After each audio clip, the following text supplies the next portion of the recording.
మరొక పాట పాడుతూ దేవుని స్తుతించుకుందాం. మన మధ్యలో ఉన్న సహోదరులు విక్రమ్ వచ్చి మరొక పాట పాడుతూ దేవుని స్తుతిస్తుండగా అందరూ కలిసి పాడుతూ దేవుని మహిమపరుచుకుందాం.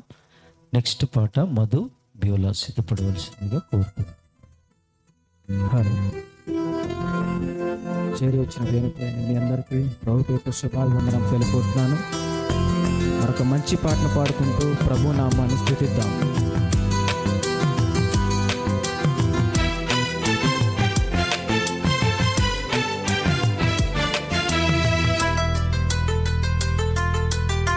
చనిపోతే బ్రతుకుందా, ఈ బ్రతుకుల సుఖముందా? విత్తనం చచ్చితే ఎలా బ్రతుకుతుంది?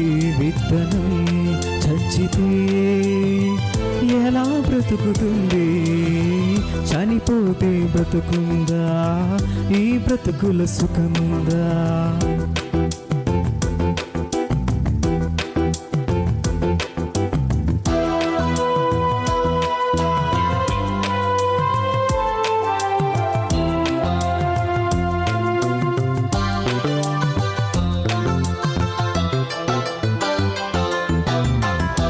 బ్రతుకుల సుఖమేముంది?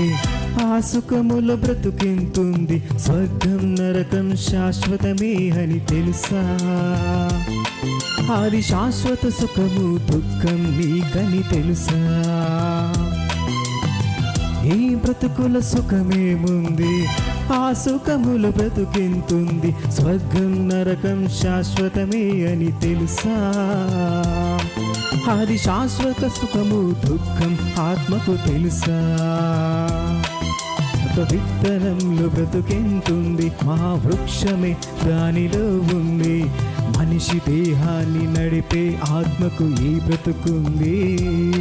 చనిపోతే వెళ్ళే ఆత్మకు మళ్ళీ బ్రతుకెంతుంది? చనిపోతే బ్రతుకుందా, ఈ బ్రతుకుల సుఖముందా? విత్తనం చచ్చితే ఎలా బ్రతుకుతుంది? విత్తనం చచ్చితే ఎలా బ్రతుకుతుంది? చనిపోతే బ్రతుకుందా, ఈ బ్రతుకుల సుఖముందా?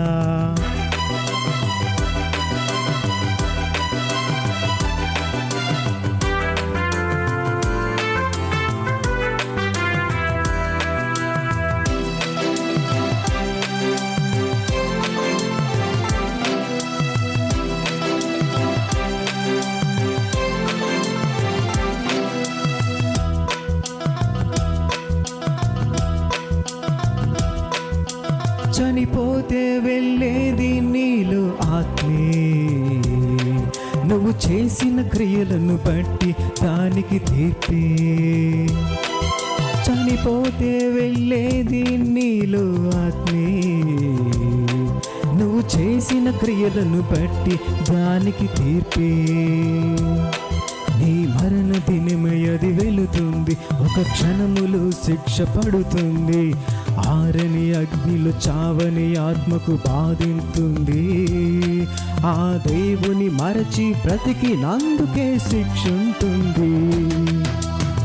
చనిపోతే బ్రతుకుందా, ఈ బ్రతుకుల సుఖముందా? విత్తనం చచ్చితే ఎలా బ్రతుకుతుంది? విత్తనం చచ్చితే ఎలా బ్రతుకుతుంది? చనిపోతే బ్రతుకుందా, ఈ బ్రతుకుల సుఖముందా?